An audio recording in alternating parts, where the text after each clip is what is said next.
Hi, I'm Alex Gupta with UATV. Today I'll be discussing economic issues with Mr. Eric Hans. He is a program manager for Eurasia at the Center for International Private Enterprise in Washington, D.C. Hello, Mr. Hans. Welcome to UATV. Hi, Alex. Good to be with you. Recently, in a latest article you wrote, you discussed a law which was passed by the Ukrainian government last year, which will allow independent directors to serve on the boards of state-run enterprises. Would you be able to explain what exactly that law is and how it'll benefit the Ukrainian economy? Yeah, this is really a step forward for corporate governance in Ukraine. As your viewers might be aware, the state-owned enterprises constitute a fairly large percentage of the Ukrainian economy. Transparency, accountability, and the tenets of corporate governance are not often fully implemented according to the OEC guidelines. What these independent directors will do will add additional transparency and accountability to these state-owned enterprises and could be seen as a first step towards eventual privatization. Now, as you know, Ukraine had quite an experience with privatization throughout the 1990s. Hopefully, what these independent directors will do will be able to establish an accountable record of stewardship so that these enterprises might eventually be privatized at a market rate. I see. You also mentioned in the same article that the framework for the development of this law is still undeveloped. What did you mean by that? So, yeah, what exactly constitutes an independent director? Is it a nephew of the executive director of the company that just happens to be familiar with the enterprise? Or is it somebody that's truly independent under some kind of standard that's been internationally established, right? So these kind of technicalities within the law are not fully worked out at the moment. What we hope to do at the Center for National Private Enterprise with our partners in Ukraine, the Ukrainian Corporate Governance Professional Association, is to establish these norms of practice so that going forward, you have a really solid understanding of the law, its implications, and a good pattern and practice of solid corporate governance at these state-owned enterprises. What has taken so long to implement this law? Here we are in 2017. It was passed in 2016. Seems like it's taken a long time. Well, implementation is tricky, right? It's one thing to pass a law, and it's quite another to actually implement it on the ground. It's actually quite common throughout Eurasia, throughout the former Soviet Union, and really around the world to see these implementation gaps. And really, that's one of the primary focuses of a lot of site programs in emerging markets is that the law is passed, it's up to international standards, it's been reviewed by experts, but the actual implementation on the ground is often very tricky. And there are minor details or institutions that aren't yet established. For example, will there be a code of ethics that's approved by the Ministry of the Economy for these independent directors? I think there should be one, but it's really not that clear through the law. What are the forces driving this law? Is it more internal, or are there outside forces, outside governments, NGOs? So it's a combination of factors. You do have reformers from within Ukraine that are driving better governance standards, more transparency, more accountability for state-owned enterprises that do take money away from the Ukrainian budget, which is very tight. And you also have donors. You have the IFIs, the IMF, the World Bank, and others that are really driving this change. I see better corporate governance practices at state-owned enterprises as a first step towards eventual privatization at a market rate. So you won't see these sweetheart deals that go to insiders that know really what a company's worth. If you have good standards of corporate governance in place prior to privatization, for several years prior to privatization, then you have a better opportunity for the Ukrainian state to realize a good market price that's established by a real market that consists of both Ukrainian companies, Ukrainian investors, and Western investors. You write a lot about privatization. You know a lot about it. What are the pitfalls? What are the risks of privatizing, too quickly? So yeah, we really saw these pitfalls in Russia and in Ukraine, right? You have a rapid privatization. You have the loans for shares scheme. You have the coupon scheme that Ukraine and Russia and other former countries of the former Soviet Union experienced throughout the 90s. This has left a really bad taste for privatization in people's mouths, and by good measure, right? I mean, I think one economist has put the privatization of the entire Russian economy throughout the 90s at the valuation of Starbucks a few weeks ago. So you have this massive industry that was really privatized for a song, and little benefit accruing to the state. Now, there are about 3,000 enterprises. Of those, approximately 1,600 are left as operating enterprises in Ukraine.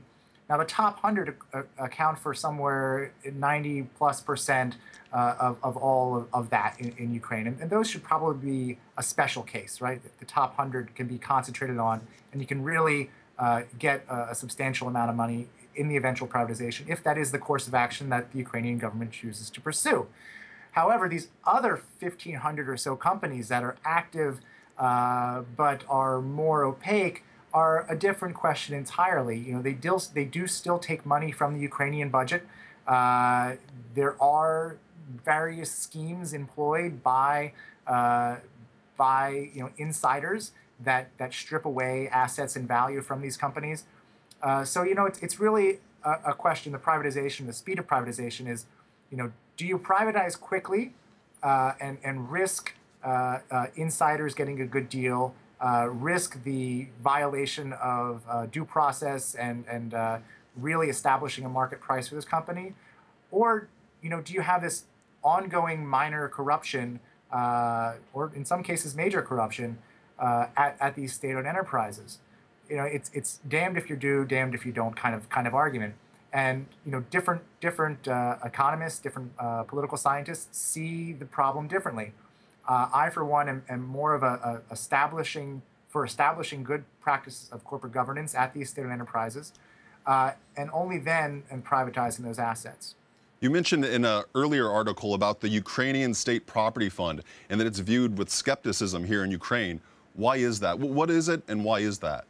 So the Ukrainian State Property Fund manages the bulk of Ukrainian state property, right? They're viewed with skepticism for some factors, news stories that have broken over the past year, 2 years, 10 years, where insiders inside the state property fund oftentimes end up with really good deals, shall we call them. And these type of minor scandals are ongoing.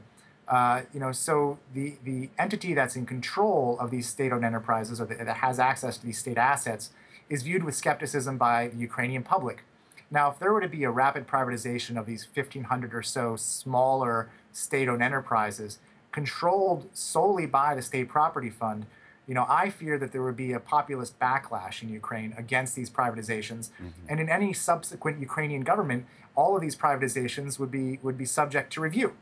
So you have this ongoing privatization, reprivatization, cycle that's just going to go on, and again weaken the rule of law in Ukraine. I believe you work in all the countries that made up the former Soviet Union. But between Russia, Moldova, Belarus, the Baltic states, how is Ukraine doing in terms of mitigating corruption? Listen, the first step in corruption is that you have to talk about corruption. Ukraine is at that point.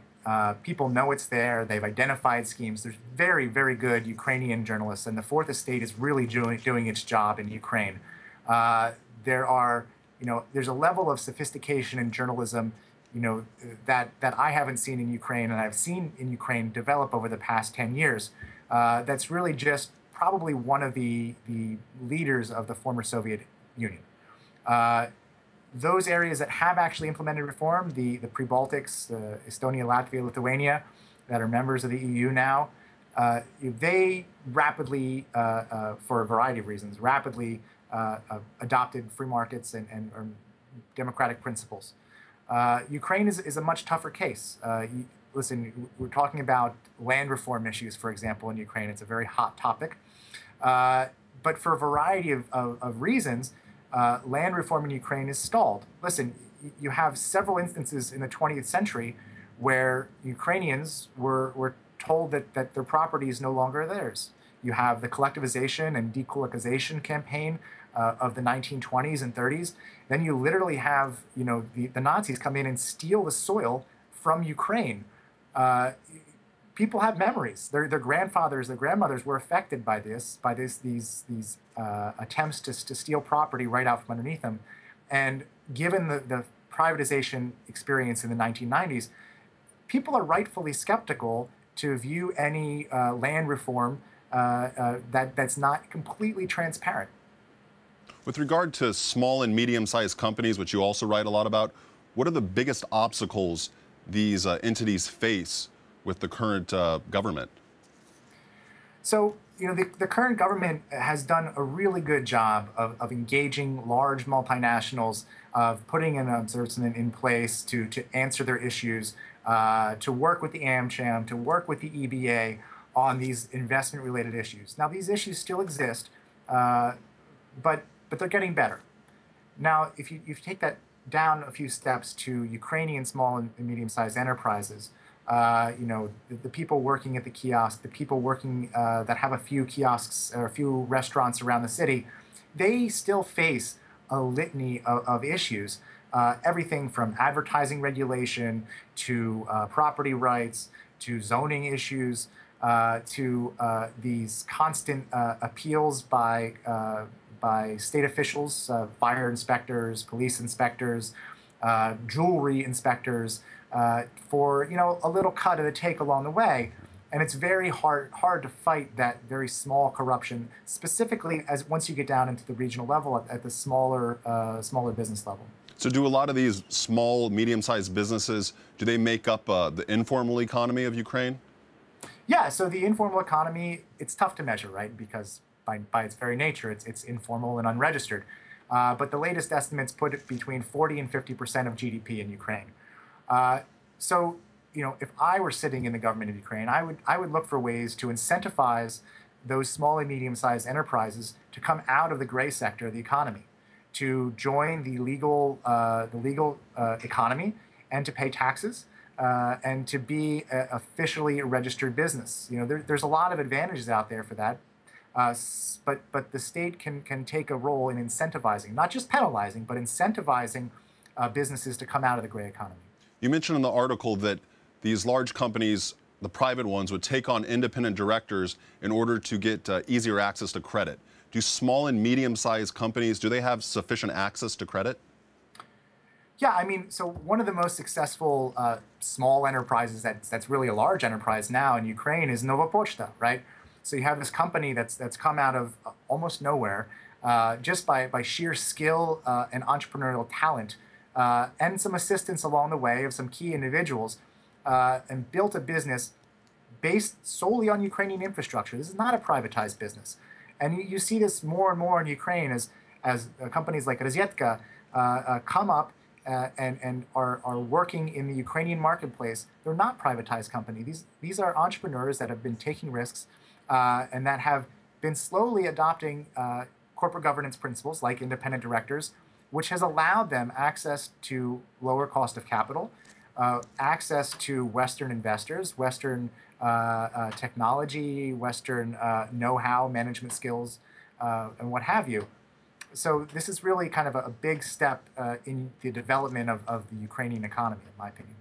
Well, thank you so much. We ran out of time, but thank you so much, Mr. Holtz, for joining us today. Will you come back? Be happy to. All right. Thank you so much. Thanks. This is Alex Gupta with UATV. Thank you so much.